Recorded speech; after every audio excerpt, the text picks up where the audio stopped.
Last week, Ben Milton at Questing Beast released a video that shook the D&D scene. It's called 5e Has a DM Crisis. It's based on an article from Hellgate. And in summary, D&D exploded during COVID, but now people can't find dungeon masters. Pro DMs are charging upwards of over $100 an hour to run a game in New York City. But Ben points out there's no such shortage in the OSR community, where there are plenty of game masters. And sure, the game masters skew older, like me, but that can't account for this huge disparity. Ben is a young guy, and so are all his friends. So what gives? This is how that article describes being a DM. D&D can be overwhelming for any new player, and it's especially true for the DM who needs to know all the rules, adjudicate them, create or manage the story, plan logistics for the group, and cater the experience to what each player wants. The amount of effort involved makes it inaccessible to new players and difficult for experienced ones to sustain long term.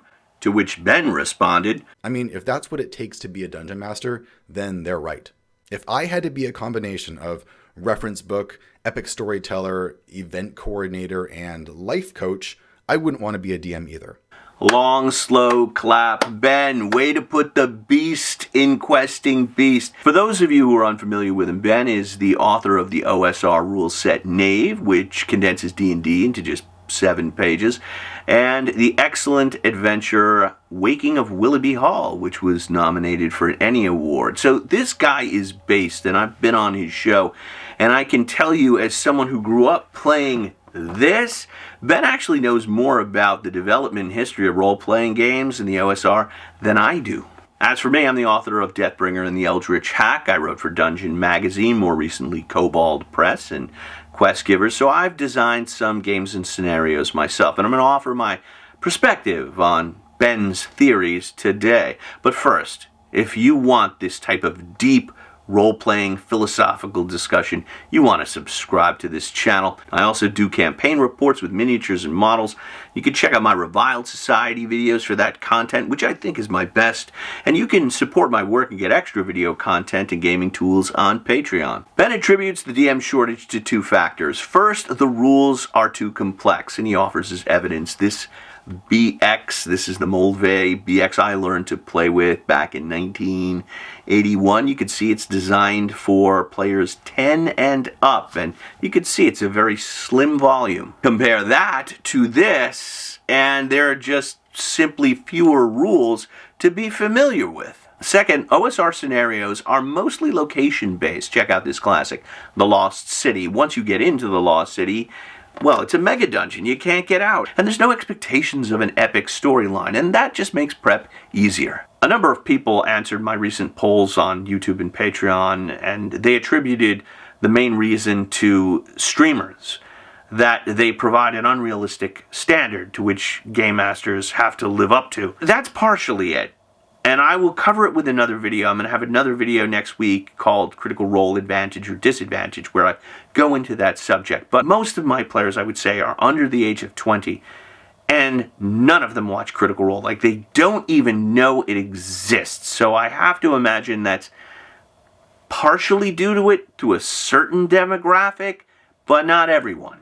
I can attest that Ben's right when he talks about how this book can be understood by a 10-year-old, because I was that 10-year-old. I got this book in 1980 or 1981, and I was able to read it and figure out how to play Dungeons & Dragons. I had never witnessed a game of Dungeons & Dragons. I didn't have an older brother or friends to show me how to play. I had to read the book, and I was able to figure it out. And this book is very DM-centric. What I mean by that is the player rules only take up about 10 pages. The rest is DM material. And I'll never forget this gem on B60. If it's not in the rules, the Game Master is encouraged to just make it up. This is a game that deliberately did not give you rules for every possible situation. It empowered the Game Master and encouraged them to be creative and just make stuff up. Then at the same time we had Advanced Dungeons & Dragons, and this was Gary Gygax's answer to all the fan mail he'd been getting, with people asking, well, what about wrestling in D&D, and what about underwater fighting in D&D? He tried to answer all those questions with this Dungeon Master's Guide.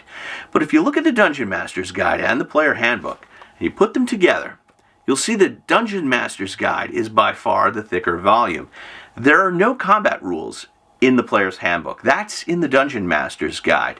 It was assumed that the Dungeon Master would be adjudicating the combat, so only the Dungeon Master really needed to know all the combat rules. And that makes for a game that is still DM-centric. Fast forward to 5e, and the DM's Guide and Player's Handbook are about the same length. Actually, the Player's Handbook is a little larger, and it's far more player-centric. This is a game that's largely marketed toward players. Look at the selling point. Every time they release a new book, be it Xanathar's Guide, Tasha's Cauldron, Spelljammer, Ravenloft, it's all about new species, new subclasses, new feats, new skills, and new spells. And it works. It sells a lot of copies. Players crave more options, but those options can make the game very arduous for a new, inexperienced Dungeon Master to run. Before you jump into the comments, keyboard warriors, I said inexperienced DMs.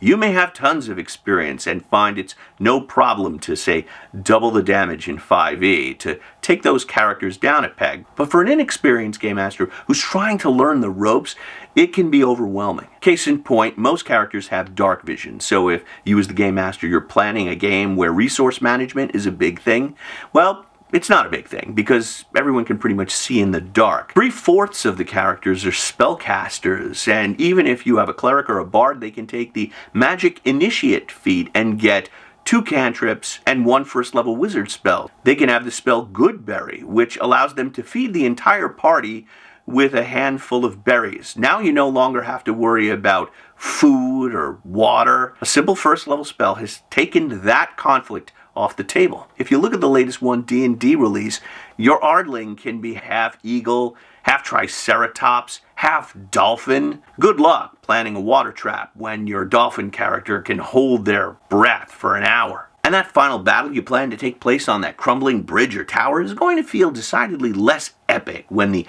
Ardling of Kakru and Aasimar get knocked off only to spread their wings and gently float safely to the ground. So at first level, before they've ever set foot in a dungeon, before they've ever accomplished anything, player characters have, just by the virtue of being themselves, already conquered darkness, dehydration, hunger, and gravity. And people actually wonder why it's so difficult to find game masters for this game. BX also features slower character advancement and spell accumulation. A first level wizard only has 1 spell, and a first level cleric has no spells. They didn't get any spells till second level after they had proved themselves worthy. Granted, it sucks to only have 1 spell on first level as a wizard, but it's easily solved with a simple house rule. The wizard can copy any spell they find into their spell book, thereby learning it, and that encourages the wizards to go into dungeons and search in tombs and libraries trying to uncover these spells. And a spell becomes a treasure unto itself and allows the Game Master to curate the spell list, giving out spells slowly so the characters don't get overpowered. It takes about 3 to 4 sessions for a BX character to make it to second level. Compare that to 5e, where characters make it to second level after a single session, and many characters advance 1 level per session. So if you've got a new Game Master, in 10 sessions you could conceivably be running 10th level characters. While this might seem slow and punitive, it actually allows the Game Master to acclimate to the game and learn those spells and how they work. It's a lot easier on the Dungeon Master. I saw a comment on the Facebook group recently where this guy was saying, well, about Deathbringer, the game, that, well, Professor Dungeon Master might be able to run it because he has a lot of experience, but an average person can't run it. And it's like, no, it's just the opposite. If you have fewer rules, it's easier to run. Fewer rules mean fewer things to argue about, means a faster game. I just don't know how people don't get that. Now let's talk about scenarios. So Ben's right, most OSR modules, the classic ones, the Keep on the Borderland, Palace of the Silver Princess, Lost City, they're all location-based. They've got a description of the area, the monster stat block, what kind of treasure's in the room, and that's really it. You don't have to have a character background or a story arc to enjoy the Lost City. You could just drop the players into the first room and off they go. And that's pretty much how scenarios were until Dragonlance. Tracy Hickman's epic 15-module saga showed us that D&D could be used as a framework to tell epic stories resembling Star Wars and Lord of the Rings. And this has become the predominant style of play, at least with published modules, Adventurers League, and the adventure paths that take players from 1st to 20th level. And don't get me wrong, I love story-based scenarios. My Reviled Society is heavily story-based. I weave my players' backgrounds into the stories, and we definitely have an arc with a conclusion. Whereas the Lost City, I could just pick it up and run it with minimal prep time. And that doesn't mean that old school games are simple. There are a lot of OSR game masters who put tons of thought and planning into their worlds, building worlds that are so detailed they feel like real life, and they have their own sets of rules. But it's intuitive, because if you design your own rules, well, you know them, and you don't have to ever look them up. You can tell epic stories with a very minimalist game system, but you don't have to, and it's not expected from the audience. So what can Wizards of the Coast do to solve this GM shortage? Well, they have to make the game easy and more accessible for Dungeon Masters, and I think they're moving in the right direction. They've appointed Chris Perkins to rewrite the Dungeon Master's Guide, and he has expressed those sentiments. I want to make it easy for new Dungeon Masters to run the game, and that's the right idea. People have pointed out on the Dungeon Craft Facebook group that 5e actually has empowering Dungeon Master language, like, as a referee, the DM interprets the rules and decide when to abide by them and when to change them. The rules aren't in charge, you're the DM, and you are in charge of the game. That's good, but it's in the wrong place. It's here. It should be here. And if I had to rewrite it, this is what it would say. The Dungeon Master's judgment supersedes all rules in this book. The DM decides which classes, species, feats, skills, and spells are permitted. No exceptions. So if your DM does not allow Ardlings, Artificers, Druids, Dwarves, Dark Vision, Death Saves, or dual-class Paladin Rogues, they don't exist. Deal with it. Or better yet, step up and be the DM yourself. I'm not saying it's perfect. I might let Chris Perkins massage it a little bit, but it's clear, unambiguous, and empowering for the Dungeon Master. It gives the DM explicit veto power over any spells, combos, or feats that they find overpowered at their table. And it would put rules lawyers out of business once and for all. But what do you think? I want to hear from you in the comments below. Also below you'll find links to Dungeon Craft on Facebook, Patreon, links to my OSR games, Deathbringer and the Eldritch Hack, and you can check out my Reviled Society videos right here. Thanks to Ben for an inspiring topic. I'll see you soon. May all your rolls be 20s. Well done, Ben.